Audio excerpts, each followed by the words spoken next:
So boys and girls, today starts some of the more sad things in Bible that I had mentioned were coming. We're talking about what happened after the Last Supper. You might remember during the Last Supper, Jesus' disciple Judas had made an agreement with some of the priests and Pharisees who really wanted to get rid of Jesus because they were jealous of him. So they made that agreement with him, and then during the Last Supper, Judas left to go tell them where Jesus was going to be.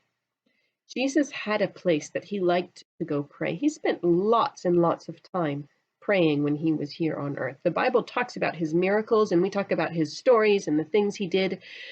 We don't often talk about the fact that Jesus spent lots and lots and lots of time praying. So Judas knew one of Jesus' favorite places to pray, and he guessed that Jesus was probably going to be going there. Now, the rest of the disciples and Jesus, after they finished their supper together, they started to go toward this favorite place of Jesus to pray, the Garden of Gethsemane. They got to the Garden of Gethsemane, and Jesus had most of his disciples stay in one spot. He took 3 of the disciples to go with him a little farther into the garden. And then those 3, Peter, James, and John, stayed in that spot while Jesus went farther. It said he fell down praying, and he was praying so hard and so long, and he was so upset that when he was sweating, the sweating was coming out actually like blood because he was so upset over what was happening. So the videos are going to show you some of what he was praying about.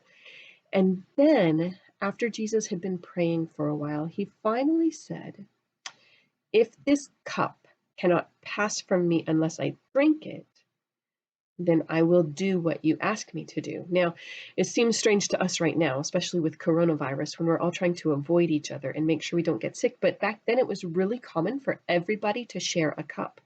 In fact, at that special meal where they drank the grape juice together, they actually really did drink from a cup and then pass it to the next person, and that person drank from the cup and they passed it on to the next person, and everybody shared one cup. Jesus knew that the cup he was talking about wasn't a real cup. It was the idea of what God could do to save people.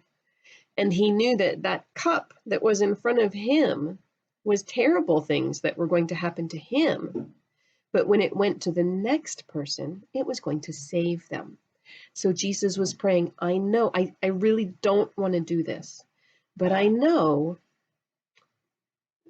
if the only way for the next person to get salvation is for me to have all these terrible things happen, then I'm willing to do it. I will drink these things so that the cup can go on to the next person. Boys and girls, today I want you to watch the 2 videos that talk about Jesus' time praying in the Garden of Gethsemane. One of them is going to get a little bit into some of the things that happened after that. We'll talk about those things more tomorrow, but it's good to get a preparation for it today.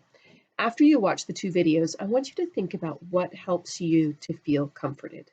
What Jesus really needed to feel comforted right then was to have the angel come to him for a little while.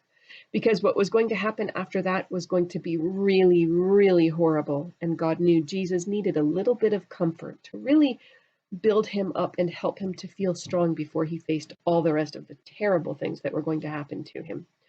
So boys and girls, think about what helps you to feel comforted and strong when things seem kind of overwhelming and you have something difficult to do. That's the thing to write or draw about today in your encounter journal and send me a picture. What gives you comfort?